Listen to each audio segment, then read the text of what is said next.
காலையில் 3 மணிக்கு அலாரம் வச்சு 5 மணிக்கு எந்திரிச்சு ஃப்ரெஷ்அப் ஆகிட்டு கிளம்பியாச்சு.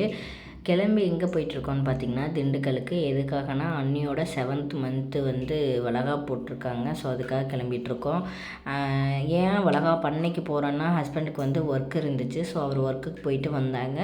வந்தோன்னே நாங்கள் வந்துட்டு இந்த ஒரு நாளைக்கு மட்டும் லீவ் போட்டு கிளம்பிட்டோம். காலையில் 8 மணிக்கெல்லாம் நாங்கள் வந்து பார்த்திங்கன்னா அம்மா வீட்டுக்கு போயிட்டோம். ஃபங்க்ஷன் ஸ்டார்ட் ஆனது பார்த்திங்கன்னா 11 மணிக்கு மேலே தான் நல்ல நேரம். ஸோ 11 மணிக்கு மேலே தான் ஃபங்க்ஷன் வந்து ஸ்டார்ட் பண்ணாங்க. அதுக்குள்ளே அன்றைக்கெல்லாம் கொஞ்சம் மேக்கப் எல்லாம் பண்ணி விட்டுட்டு, அத்தை மாமா வீட்டில் இருந்தெல்லாம் சீர் கொஞ்சம் கொண்டு வந்திருந்தாங்க. அதெல்லாம் வச்சு நாங்கள் சாமி கும்பிட்டுட்டு, ஃபஸ்ட்டு வளையல் வந்து நாத்தனா தான் போட்டு விடணும். அதனால் அக்காவும் நானும் தான் ஃபஸ்ட்டு வளையல் போட்டு விட்டோம். அதுக்கப்புறம் வந்து சொந்தக்காரவங்க எல்லாருமே வளையல் போட ஸ்டார்ட் பண்ணாங்க. 5வது மாதம் வளைகாப்பு கொஞ்சம் சிம்பிளாக தான் வச்சுருந்தோம். இது 7வது மாதம் கொஞ்சம் கிராண்டாகவே வச்சுட்டோம். இதுவும் கொஞ்சம் திடீர்னு தான் ரெடி பண்ணாங்க. ஹஸ்பண்டுக்கு வந்து லீவ் போட முடியாத சுச்சுவேஷன். ஆனாலும் லீவ் போட்டு நாங்கள் கிளம்பிட்டோம். நாங்கள் ஒரு வாரத்துக்கு முன்னாடியே போயிருக்கணும், அதுதான் முறை. பட் அவருக்கும் ஒர்க் இருந்ததுனால எங்களால் கரெக்ட் டயத்துக்கு ரீச் பண்ண முடியல. வளகாப்பு வந்து 11 மணிங்கிறனால எங்களுக்கு கொஞ்சம் பெட்டராக போச்சு.